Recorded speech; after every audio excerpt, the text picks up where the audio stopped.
All right. All right, good evening, everyone. If you're watching this, we're decorating the tree.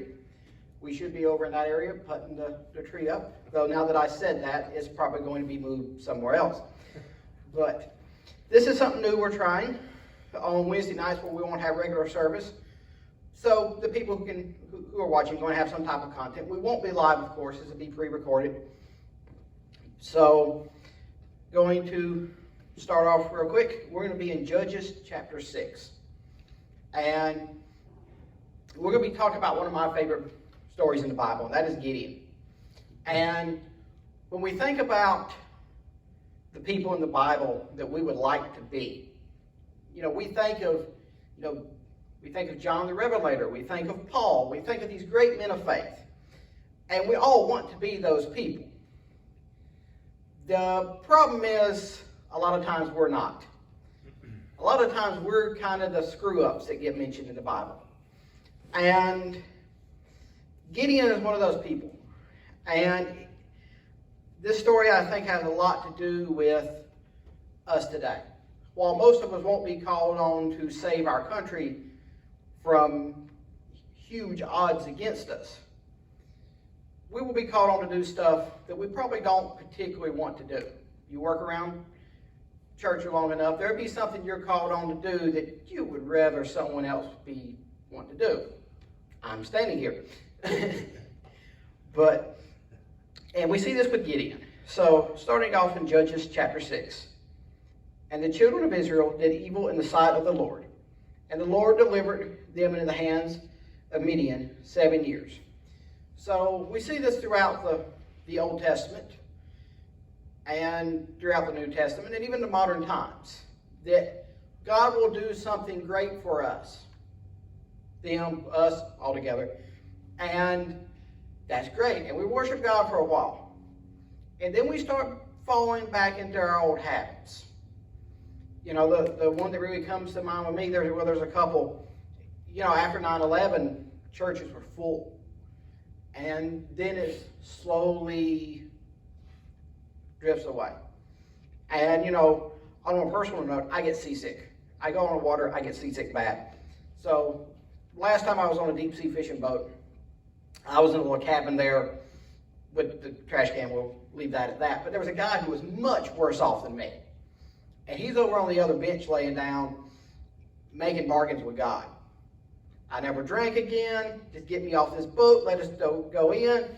Just calm these waves. I never go to the bar. Not going to drink again. Whole 9 yards.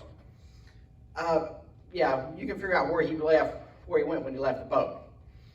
And so we see Israel doing this throughout. From the time Moses gets to Egypt all the way through, they'll do something bad, kind of go against God, kind of start losing their way, and God would have to do something to bring them back.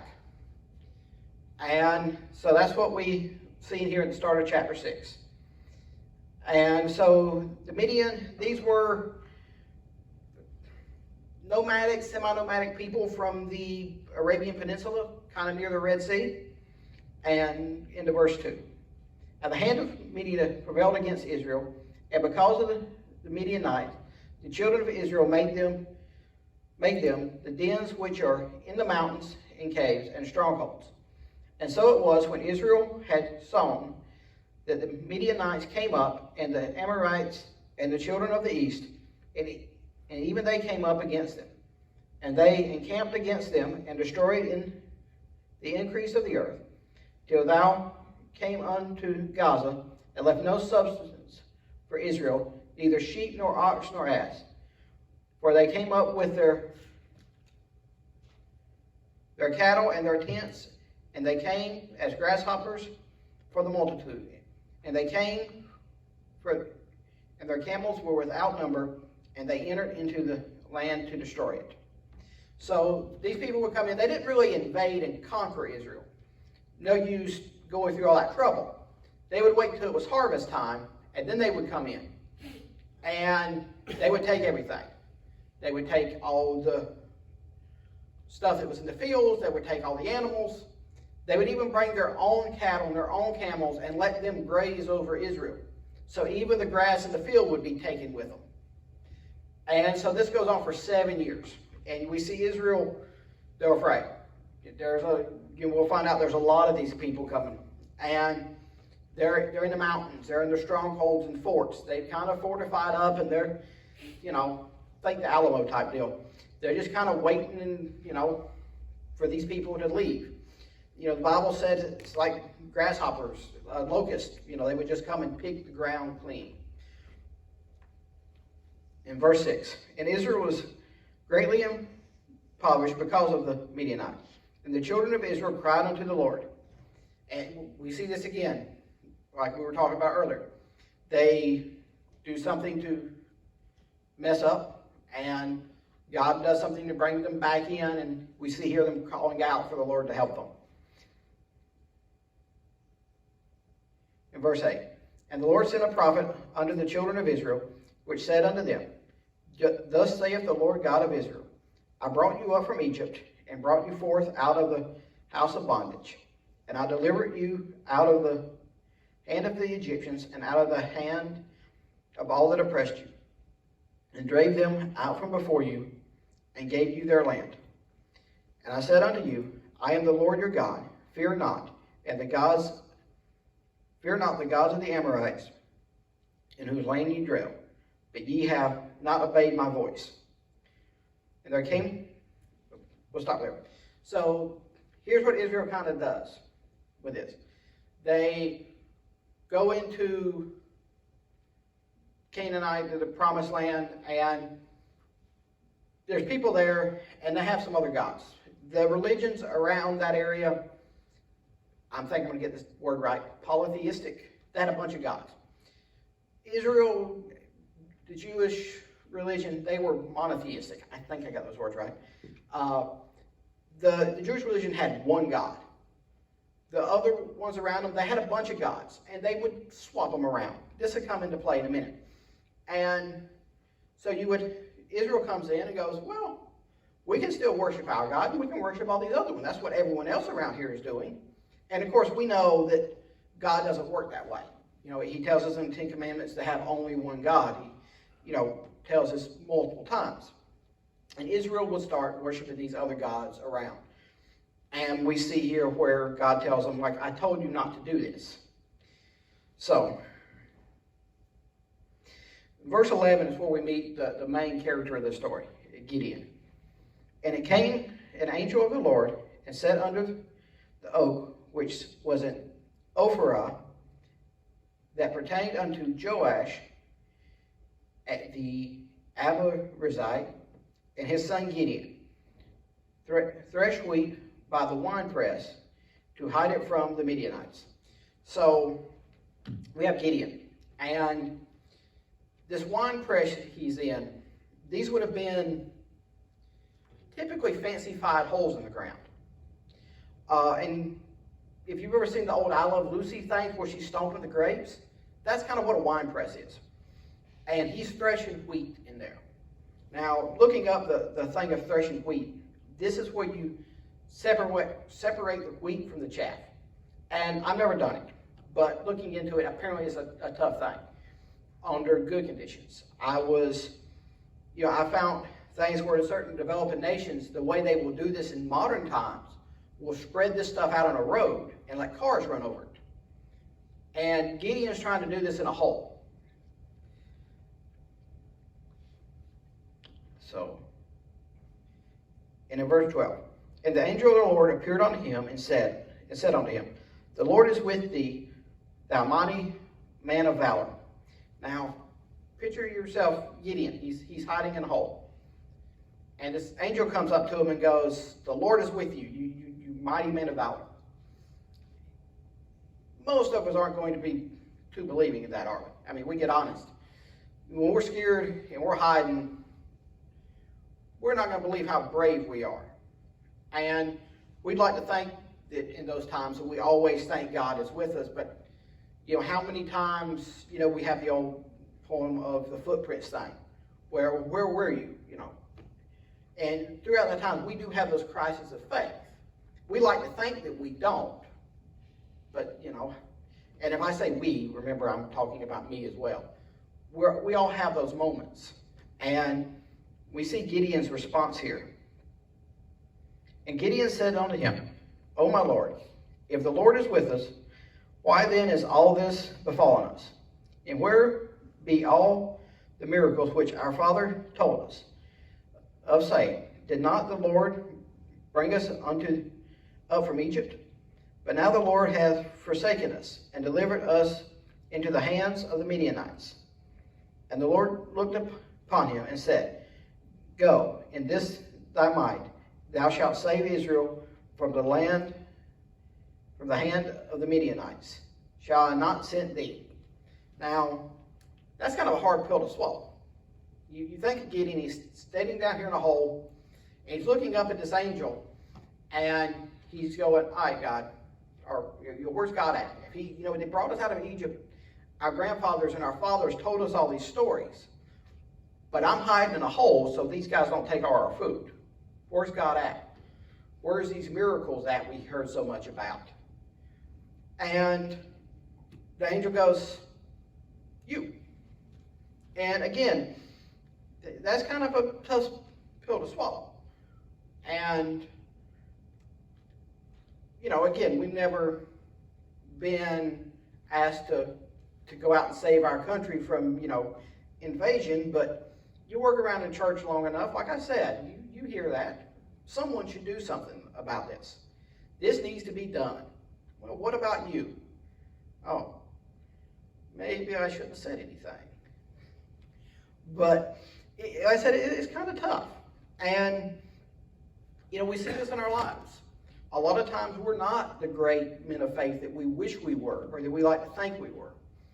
And sometimes when we're at our lowest and, it's time to step up, it's not something we particularly always want to do. And in verse 15, and he said unto him, O my Lord, this is Gideon talking, wherewith shall I save Israel?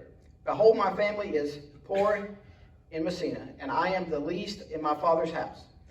So Gideon's going, hold up, wait a minute. No, you got the wrong guy. I'm like, I can't save Israel. Like, my family's the poorest of our tribe, and I'm like the least person in my father's house. Like, you need to find someone else. And we see this throughout the Bible. It's not just Gideon. We think of Moses. God sends, Moses. No, I can't talk plain. Throughout, when Samuel comes to anoint David, like, they don't even bring him in from the field. He's got a bunch of other brothers that, it's going to be one of them. And they go through one by one, and they run out of brothers. Finally, they go, you got any more sons hanging around? Well, we got little David out in the field. Like, we see this throughout, and again, we see this throughout our lives. In modern day, I know, first time I was asked to teach or to preach, like, no, you need to find someone else. I can't talk good. No, I'm happy little introvert. I'll be fine in the back, just no. But, sometimes we're called upon to do more than we think we can.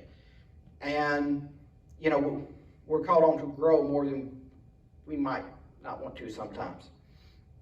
And we see in verse 16, and the Lord said unto him, Surely I will be with thee, and thou shalt smite the Midianites as one man. And so we kind of see this again. When we have those moments of faith, or the lack of moments of faith, when we're feeling low, we look up, the Bible says we shouldn't lean upon our own understanding. When we look at these situations, we're looking at them on how we can handle them, right? I can't handle this. I can't do this. I can't talk plain.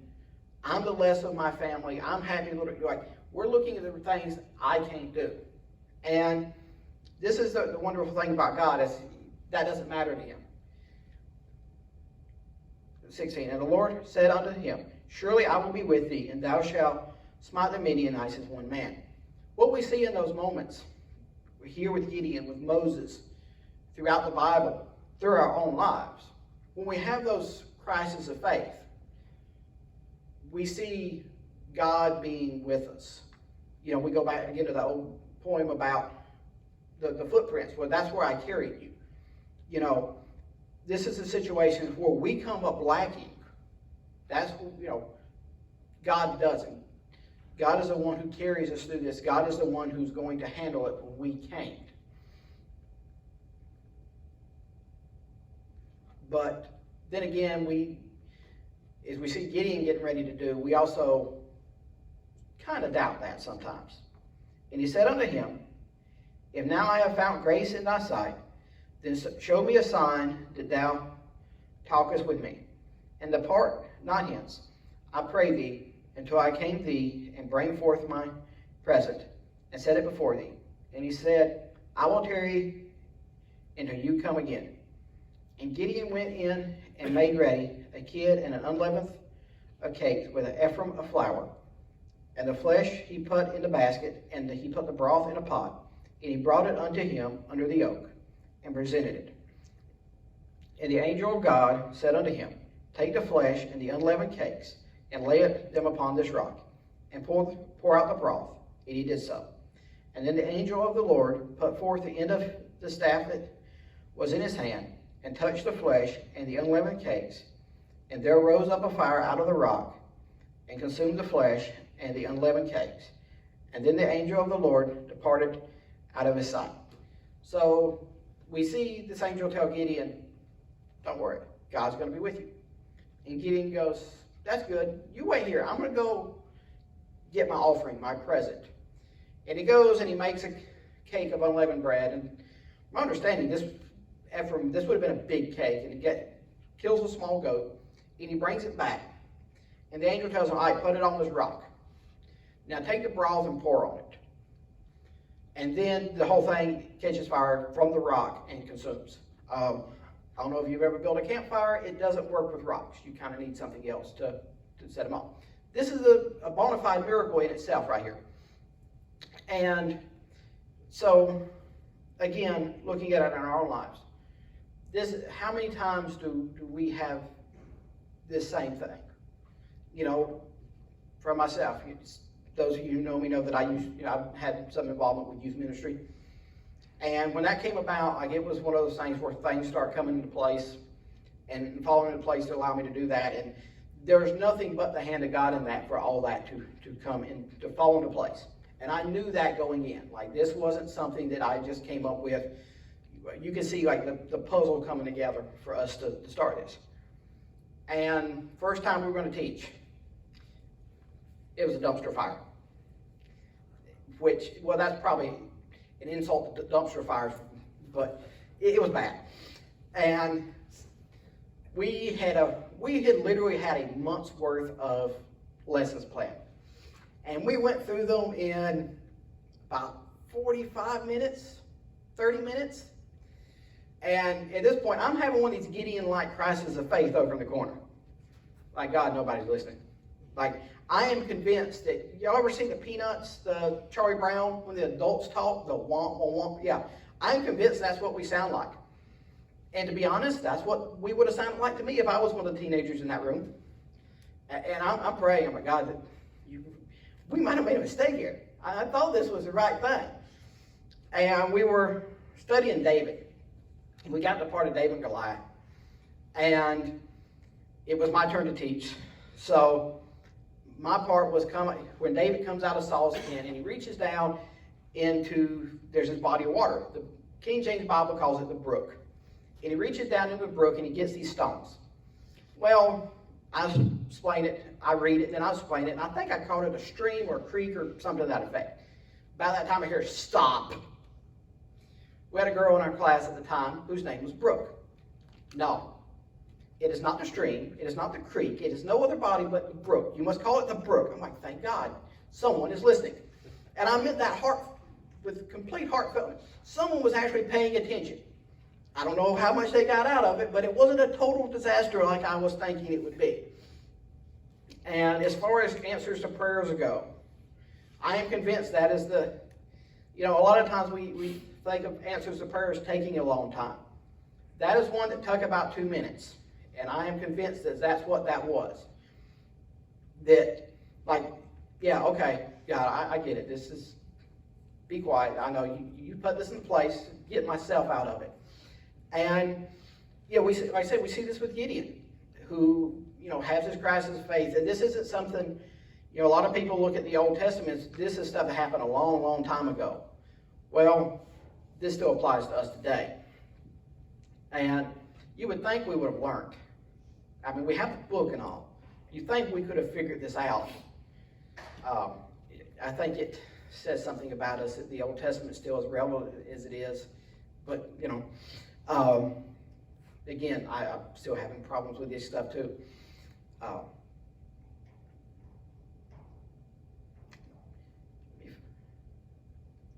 And the angel of the Lord put forth the end of the staff that was in his hand, and touched the flesh and the unleavened cakes. And they rose up a fire out of the rock, and consumed the flesh and the unleavened cakes. And then the angel of the Lord departed out of his sight. And when Gideon perceived that he was an angel of the Lord, Gideon said, Alas, O Lord God, for because I have seen the angel of the Lord face to face. And the Lord said unto him, Peace be unto thee, fear not, for thou shalt not die. So, again, remember 23 when we go through with this fear not. Spoilers, but Gideon doesn't exactly listen. 24. Then Gideon built an altar there unto the Lord, and called it Jehovah Hashel, unto the Daishit in Ophir of the Amorites. And it came to pass the same night, the Lord said unto him, Take thy father's young bullock, and even the second bullock of 7 years old, and throw down the altar of Baal that thy father hath, and cut down the grove which is by it. So, remember I was telling you about Israel worshiping these other gods? This would have been these other gods. Baal is usually seen as the male god. And remember I said a lot of these gods in the old world would get passed around. When you are part of a religion that has a bunch of gods, and your neighbor has one that seems kind of cool, a lot of times you just kind of borrow him like you would a cup of sugar. Oh, that sounds pretty cool. We'll take this. And even into 19th, early 20th century, you read accounts from missionaries that different places where they would go, where the locals had religions that had multiple gods. And they would go through and they would tell them about God and Jesus, and huge number of people would convert. And they would think they were doing these great things. We had all these people convert until they got to know them and realized, oh, yeah, of course they converted. They just, you already have 25 gods, what's 26? And it wasn't until they got to figuring out, oh no, they were just collecting. And here's the main difference we see with our religion, with the true God. And it isn't about collecting, right? This is a one-on-one personal relationship that God wants with us. And it's a very radical thing compared to most religions. And so we see these altars of Baal. And the other one, the grove, would have been another idol. Ashtoreth. And this is kind of seen as the female goddess. And you'll see these crop up throughout the Old Testament where people are worshiping these two. And so he tells Gideon, go tear this stuff down. Take these bulls and go tear them down. And 26. And build an altar unto the Lord thy God upon the top of the rock. The rock would have been the Baal. Its idol was a rock. In the ordered place, and take the second bullock, and offer a burnt sacrifice with the wood of the grove which thou shalt cut down. So, build an altar on top of the idol, put the bull in there, use the wood from the other one to set it on fire. And then Gideon took 10 men of his servants, and did as the Lord said unto him. And it was because he feared his father's household and the men of the city, that he could not do it by day, but he did it by night. Now, back up a few verses. We're seeing Gideon is seeing a bona fide miracle, right? Fire doesn't come out of rocks. He takes his offering and he puts it on this rock and he wets it down with the broth and it sets on fire and it burns up. Like, that's a miracle. I mean, we see with Moses with a burning bush. This isn't something that you're normally supposed to happen. So, we see just a short time before this, Gideon is witnessing this. He's witnessing the power of God. In physical description, he's seeing this. Yet when God tells him to do something, he's still afraid. He's still coming by night. Again, how many times, when I say we, I mean me too. How many times are we like that? When we see God do stuff in our lives, how many times we go, okay, but we're still going to, go by night. We're still going to be afraid. And 28. And then the men of the city arose early in the morning, and behold, the altar of Baal was cast down, and the grove was cut down that was by it. And the second bullock was offered unto the altar that was built. And they said to one another, Who hath done this thing? And when they inquired and asked, they said, Gideon, the son of Jehoshaphat, done this thing.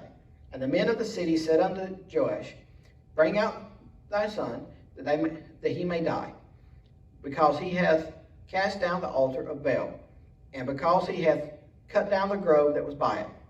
And Joash said unto all that stood against him, Will ye plead for Baal? Will ye save him? He that will plead for him, let him be put to death while it is yet morning. If he be a god, let him plead for himself, and because one has cast down his altar. Therefore on that day he called him Jerubbaal, saying, Let Baal plead against him, because he has thrown down his altar. So Gideon tears down these altars. And the men of the city, they're not particularly happy about it. They're rather mad. And they come up to his house and they're like, all right, send out your son so we can kill him. And his father's kind of slick here. He goes, if Baal's a god, why do you need to go? Can't he do this stuff himself? And so we see this is how this kind of part ends. And 33. Then all the Midianites and the Amorites and the children of the east were gathered together and went over and pitched in the valley of the Jezreel. 34. But the Spirit of the Lord came upon Gideon, and he blew the trumpets, and Abiezer and gathered after him. And he sent out messengers throughout all of Messiah, who was also gathered after him, and sent messengers unto Asher and unto Zerubbabel and Nefertari,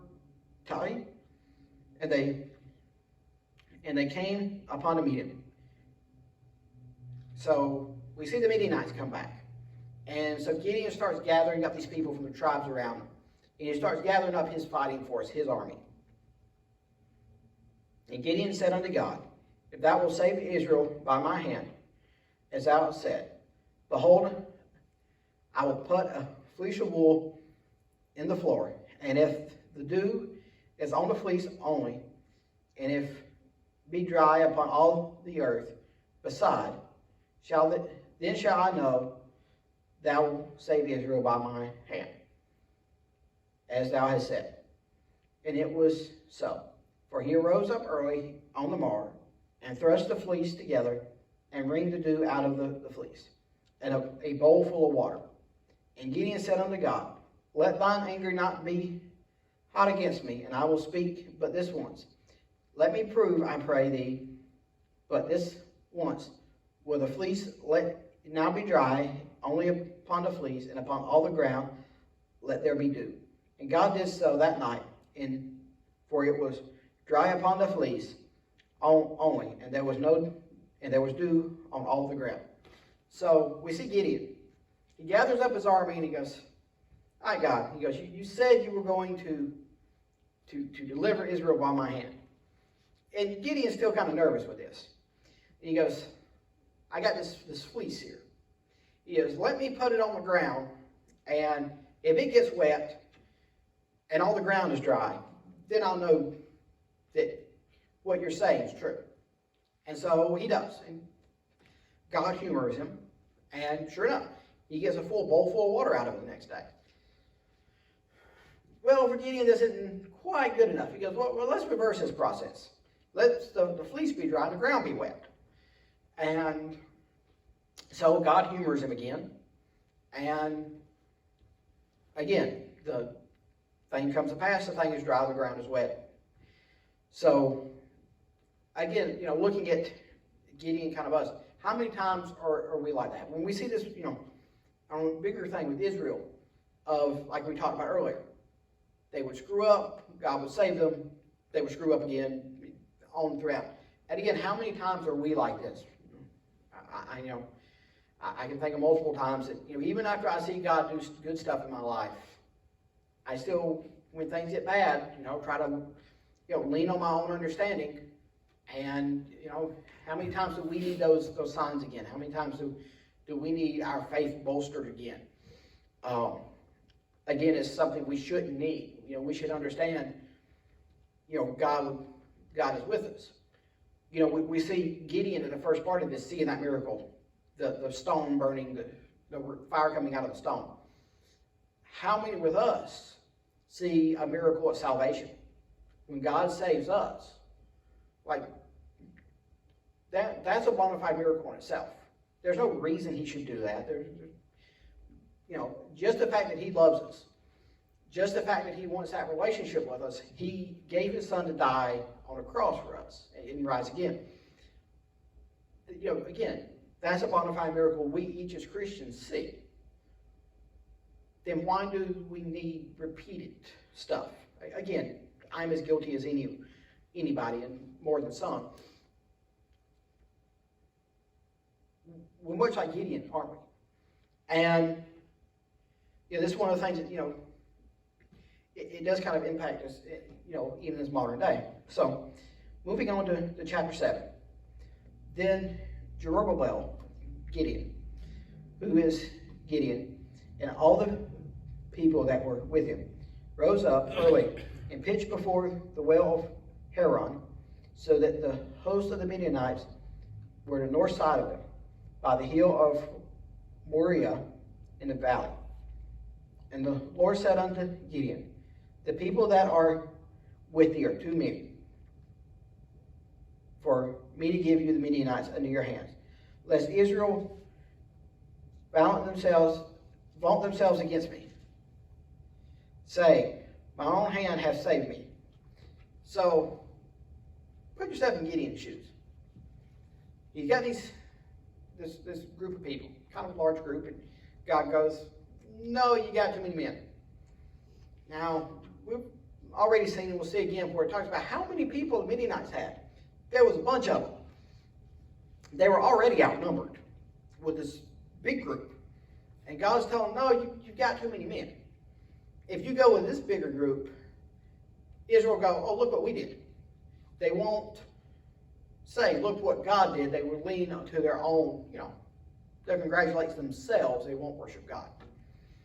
So, probably not what Gideon wanted to hear.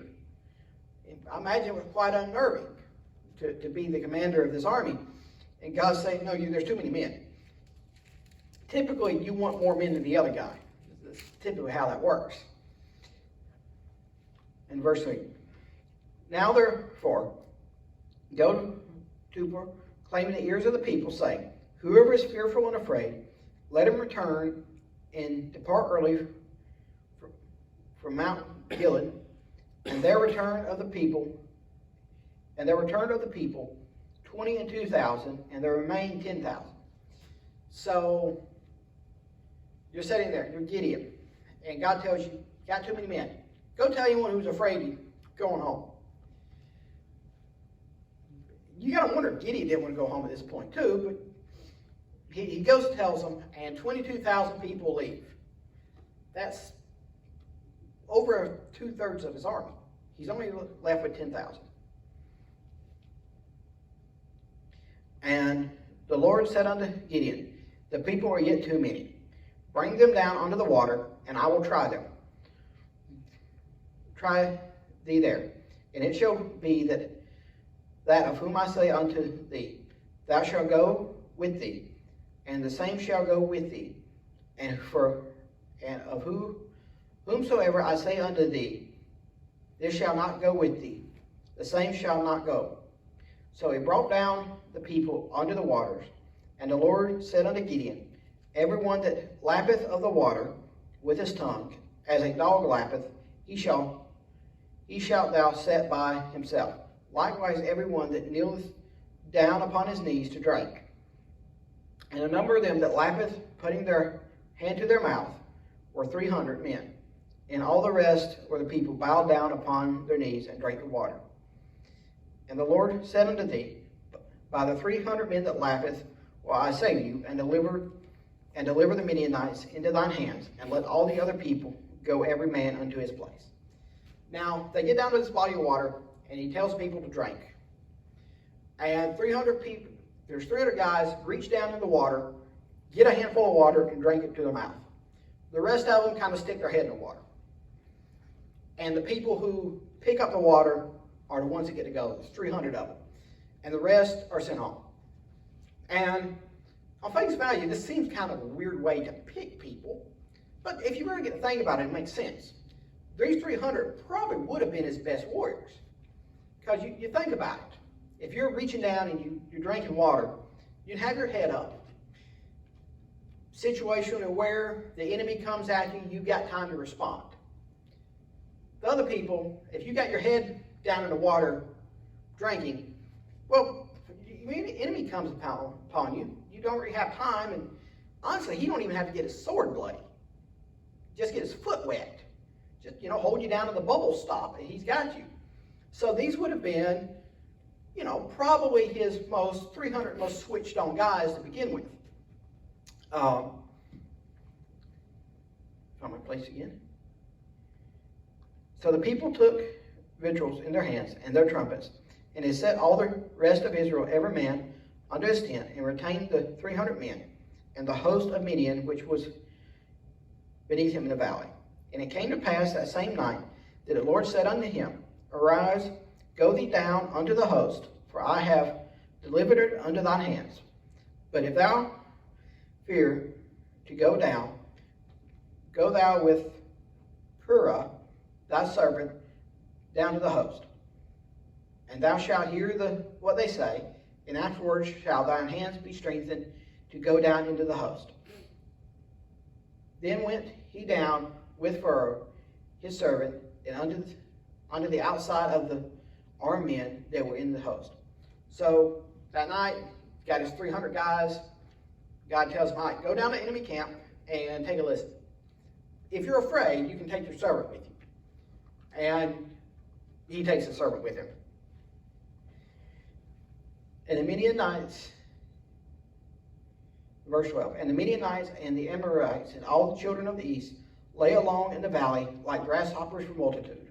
And their camels were without number, as the sand by the seaside for multitude. So the people they're coming against, there's a lot of them. A lot of people, a lot of camels, huge army that they're facing with 300 guys. And 13, and then Gideon was come, and behold, there was a man that told a dream unto his fellow, and said, behold, I dreamed a dream, and lo, a cake of barley bread tumbled into the host of Midian, and came unto it a tent, and smote it that it fell, and overturned it, and the tent lay along. And his fellow answered and said, there is nothing else save the sword of Gideon, the son of Joash, a man of Israel, for into his hands had God delivered Midianite and all the host. And it was so, when Gideon heard the telling of the dream and the interpretation thereof, that he worshipped and returned into the host of Israel, and said, Arise, for the Lord hath delivered into your hand the host of Midian. So we see Gideon, who at this point has seen like 3 miracles going. God sends him down to listen to this dream. And he goes down to the enemy camp and he listens to these 2 soldiers talking, these sentries. And one goes, I had a dream. He goes, it's kind of weird. This loaf of bread came down and squashed the tent. And his buddy goes, this is bad. What that is that's Gideon. And he's going to come, he's going to kill us all. And so when Gideon hears this, he's kind of brave at that point. He's liking this. And he goes and he gathers people together and goes, all right, God's going to be with us. Again, this is about 3 or 4 miracles in by this point. And 16. And he divided the 300 men into 3 companies, and he put a trumpet in every man's hand with an empty pitchers and lamps within the pitchers. So everyone would have had a trumpet, and these would have been I think they call shofars is how you pronounce it, the old ram's horn type trumpets, and would have had a lamp, like an oil lamp, and probably a clay jar. And this is what guys are carrying with them as they go into battle. And 17, and he said unto them, Look unto me, and do likewise. And behold, when I come to the outside of the camp, it shall be as I do, so shall ye do. And when I blow with a trumpet, and that are with me, then blow ye trumpets also, in every side of the camp, and say, The sword of the Lord and of Gideon. So Gideon and the 100 men that were with him came unto the outside of the camp in the beginning of the middle watch. That would have been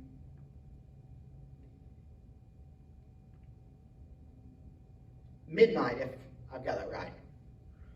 So, and they had put newly set the watch, and they blew their trumpets and brake the pitchers, and they were in their hands.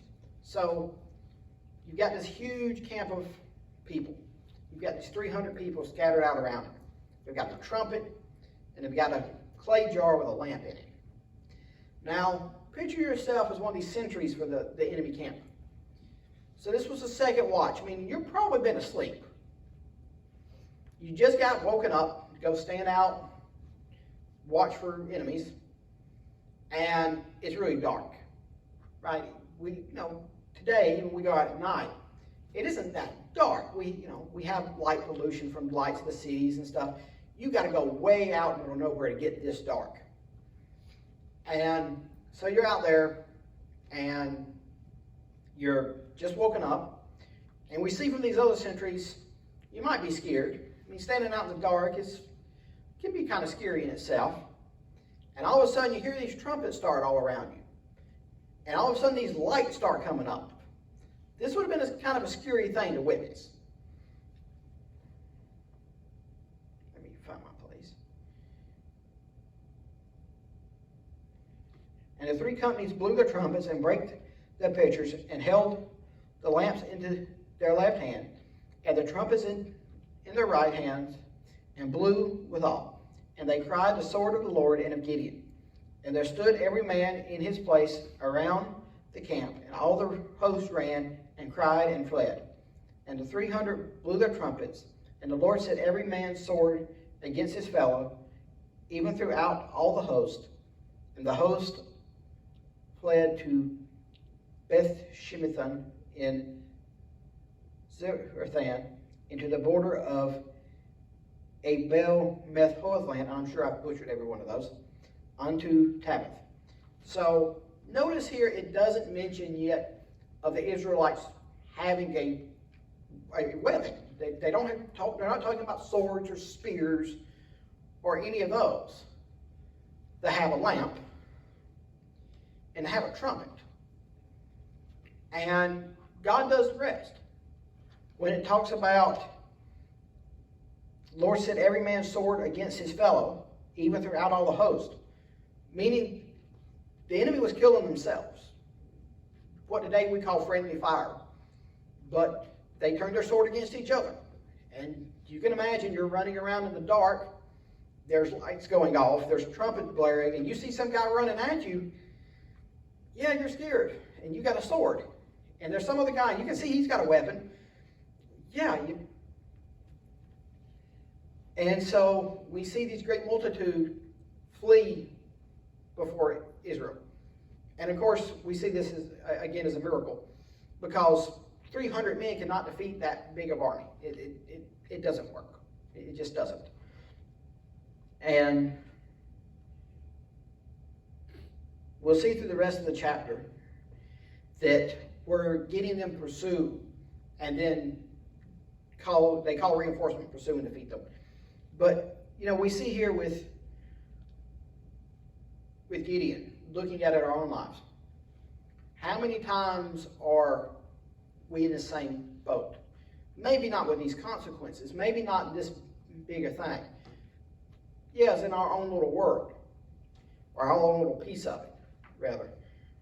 But how many times are we faced with situations that we can't handle? And we see this with Israel. Like, 300 guys don't do this. That's not how it works. And what we see is we need God to overcome those odds for us. We have, when we're facing stuff that we cannot handle, that we as human beings come up short, just like Israel did with these 300 men. Like, there's no way this happens. There's no way we can do this. How many times are we faced with this? And again, I start off, Gideon is one of my favorite stories in the Bible. And as much as, we would like to think of us as these great men of faith. John and Paul and all these great people. How many times are we like Gideon? How many times are we like Moses? I can't talk plain. How many times are we like Peter in the New Testament? Every other time you're seeing Peter into Pentecost, he's screwing up. And I think these have a lot to teach us. So, thank you for watching, and so good night.